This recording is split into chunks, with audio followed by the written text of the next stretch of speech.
Between each of these practices, I suggest also that you work on the lymph drainage from the neck, from your head, like those on the side of your neck, and you bring everything to your clavicle area and you press here, shoulders up, and you press into the space here with your thumb, with your fingers. You don't need to do it really hard. You just lightly press. It's just a pumping technique, and then you position your fingers on with the clavicle bone in between, and you just create that traction. You just pull towards the center like this, and you press on this area a little bit. So you press and pull, and you do it on the other side. Always start from the left and repeat on the right. And while we're here, the other wonderful technique to define your jawline is when you put your fingers on the bone, jump off the bone into that soft space, and run your fingers like this, and then along your mandibular to the corners of your jaw, like this, behind the corners, and then bring everything down and press. Again, bone of your chin, soft spot, and then around a little bit further to your neck, along the sides of your jaw to the corner and up, and drain everything from there down. Now we're ready to work with the chest a little. You need to find your sternum. It's the bone running in the middle.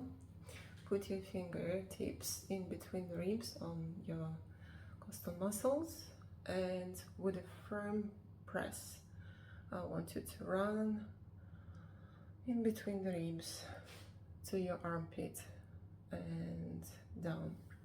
And again, sternum, and slowly, you're working with the fascia, which is a deeper layer than your skin, and it's less mobile and flexible than your skin. So you need to work with it slowly and patiently. You need to actually melt your fingers, like as if you're working on the soft butter. You stand and you feel like they're getting deeper into the muscle. Once you have this feeling, grab that fascia and run it slowly, very slowly, as if you're pulling some plastic underneath your skin.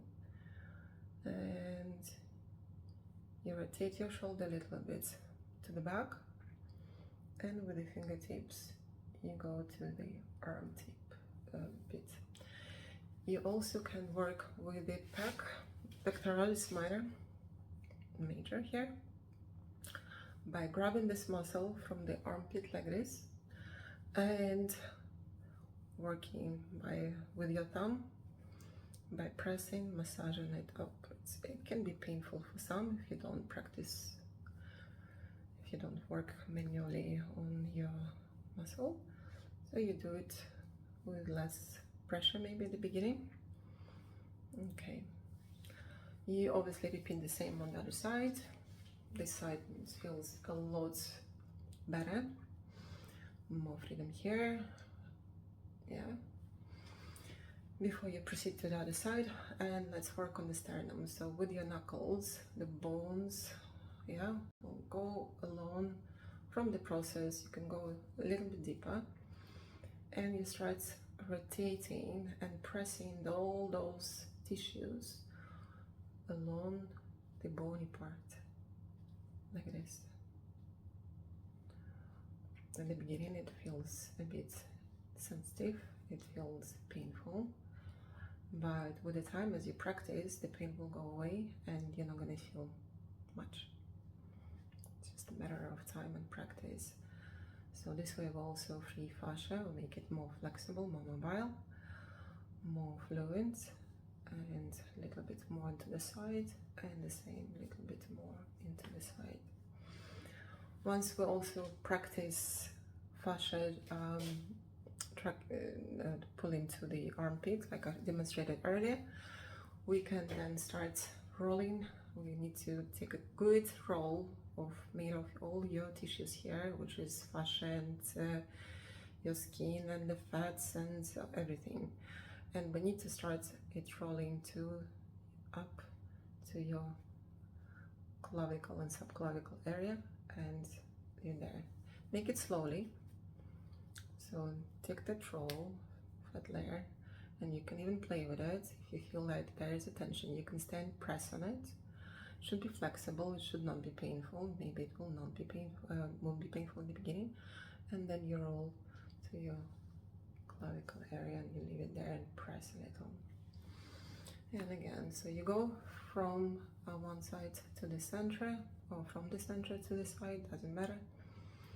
And roll that skin roll up.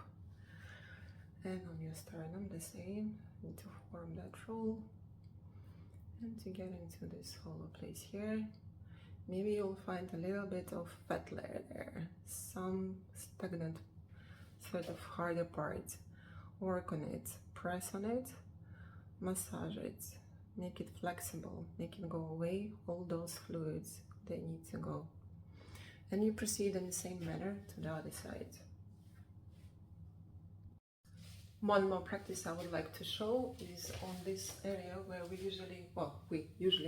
so sometimes if we sit in this position for a long time, we start feeling the tension, our body will start growing the hump. So this fatty, protrusive thing here at the back. So to work with that, we need to drain the lymph and redistribute the fats and work on the fascial connective tissue. So I want you to put the fingertips just here. This is your C7. This is the protruding beak process. And start pulling the tissues with a good grip and a good force, like this, from the back, through your traps, to your front, like this. Do it slowly, but do it with a good, strong grip. And you will feel also you're working on your upper trapezius, it's relaxing, and with the time you will feel less protruding hump at your back if you already have it, or it's a good relaxation technique and preventative technique if you sit a lot and you feel like your head lost its normal neutral position and bend forward. And you drain everything to the clavicle area, press and drain.